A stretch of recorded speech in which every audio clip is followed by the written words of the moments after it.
right. Thank you. What policy of the Bush administration, the current Bush administration, do you disagree with most, and why? Mr. Reporter.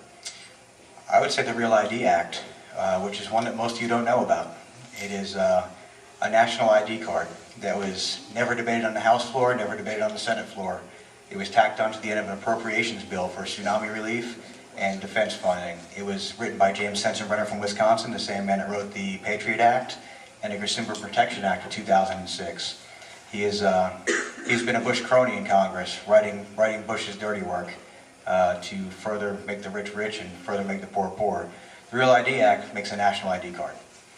And what it does is it has a biometric device in it. They're talking about RFID technology, the same technology they invented to put in cattle in ranches in Montana so they can track their cattle. They're threatening cutting off federal funding for states who don't agree, and we're supposed to comply by May of this year, which is going to be impossible. We have governors fighting this tooth and nail all across the country. You should look it up. Google Real ID Act. Okay. Mr. Carter. And the question is, which policy? Yeah.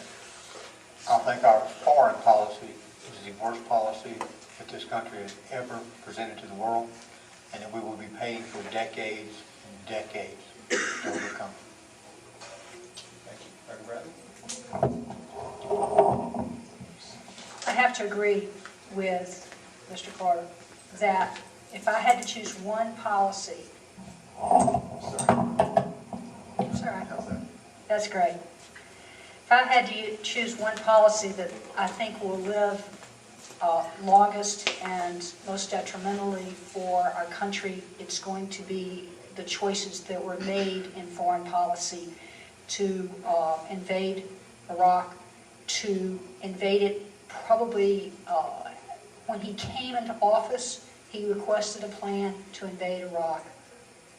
Now, whether he did this for oil, knowingly or not, or whether he did it because his father had not gotten rid of Saddam Hussein, I don't know. All I know, it was a very bad choice, very poorly thought out, with no sense of what was going to happen once we occupied the country. And what we went from is a nation where every country in the world was sympathetic to us, 10 seconds.